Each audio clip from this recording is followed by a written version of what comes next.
Rappelons le rôle des protéines avant de savoir quel est le rôle des autres aliments. Nous avons vu que les protéines permettent au corps de construire et de réparer les tissus, c'est pourquoi ils sont des constructeurs ou des bâtisseurs. Maintenant, découvrons le rôle de sels minéraux et de vitamines. Comment savoir quel est le rôle d'un aliment simple?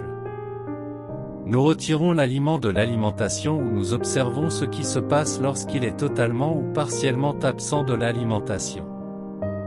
Voyons cela à partir de cet exercice intégré.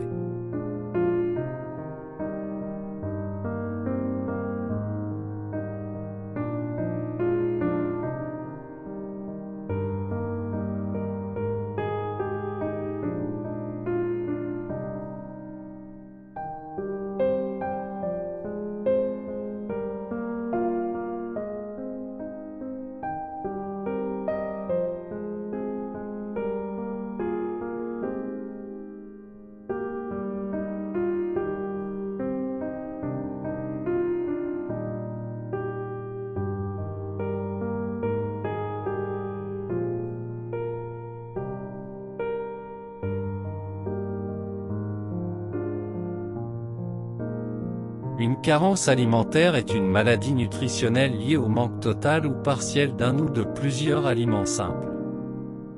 Voilà quelques exemples. Le scorbut. Symptômes: une fatigue généralisée, manque d'appétit, perte du poids, insuffisance immunitaire. Cause: forte carence en vitamine C. Le beriberi. Symptômes: une fatigue, troubles neurologiques, insuffisance cardiaque. Cause: carence en vitamine B1.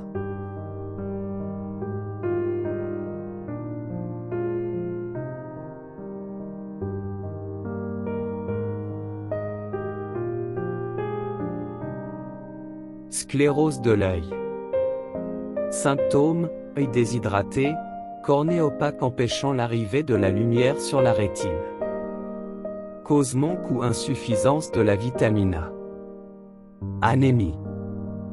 Symptômes: insuffisance musculaire, fatigue générale, production insuffisante d'hémoglobine. Cause: insuffisance en fer. Goitre. Symptômes: hypertrophie de la glande thyroïde. Cause: manque de l'iode. Rachitisme. Symptômes: ramollissement des os infantiles pouvant provoquer leur malformation. Cause: carence en vitamine D qui fixe les sels minéraux sur les os, ou une carence en calcium qui donne la dureté aux os.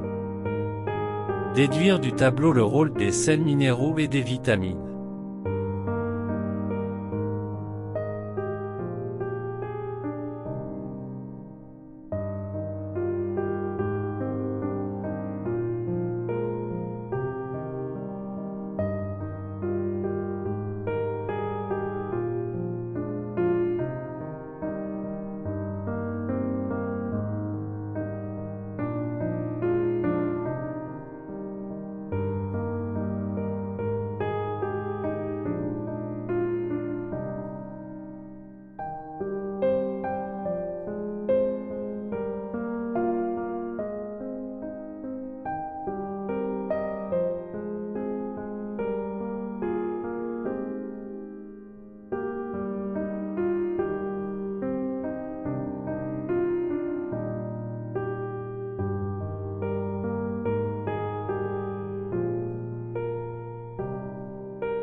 Certains vitamines, comme le vitamine A, le vitamine C, et minéraux, comme l'iode, le fer, nous protègent de certaines maladies et sont nécessaires au bon fonctionnement de l'organisme, ce sont donc des aliments fonctionnels et protecteurs. Alors que certains sels minéraux tels que les sels de calcium, le phosphore, sont nécessaires au maintien et au développement des os et des dents, sont donc des aliments bâtisseurs.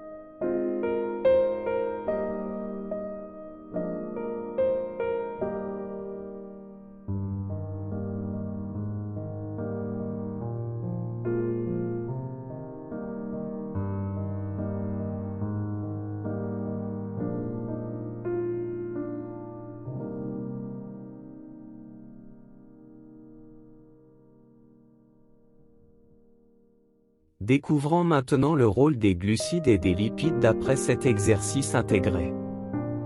Pendant le marathon 42 km, l'athlète consomme 1000 g à 1200 g de réserve corporelle plus de 400 g de sucre autorisé.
Les sucres fournissent l'énergie nécessaire à l'organisme du coureur pour parcourir 42 km. Les graisses, lipides, procurent à l'organisme l'énergie nécessaire pour lutter contre le froid.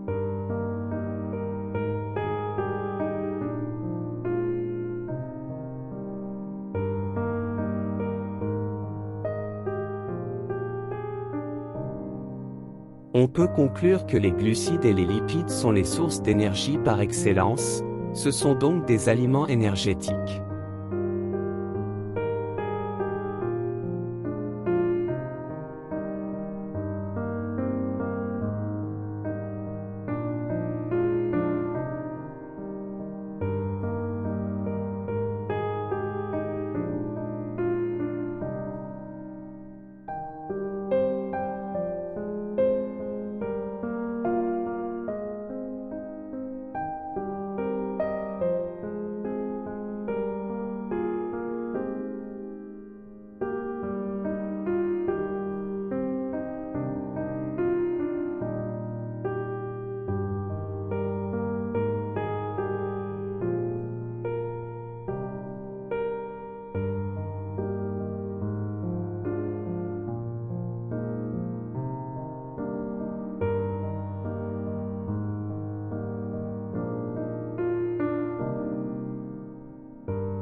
Selon leur fonction, les aliments peuvent être classifiés en aliments bâtisseurs, riches en matériaux constructifs tels que les protides et les sels minéraux.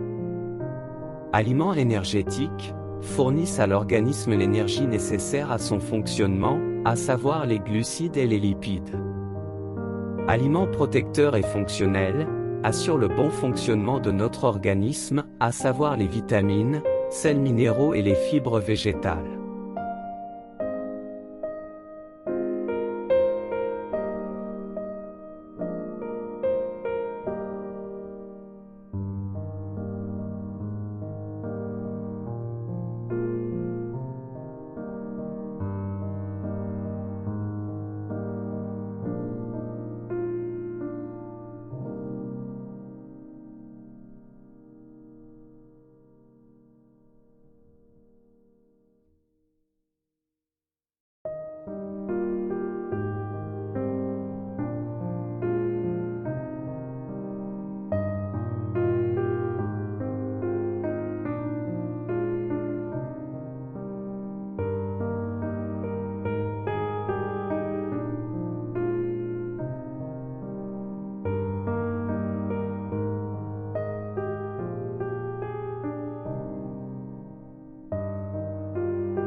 Après avoir connu le rôle des aliments simples, nous pouvons maintenant résoudre le problème avec lequel nous avons commencé la leçon. Une alimentation principalement céréalière entraîne la maladie du kwashiorkor après sevrage en raison de la carence en protéines animales contenant les acides aminés essentiels et nécessaires à la construction et à l'entretien de l'organisme, contrairement aux protéines végétales qui ne les contiennent pas. Les protéines animales ont donc une valeur nutritive supérieure à celle des protéines végétales.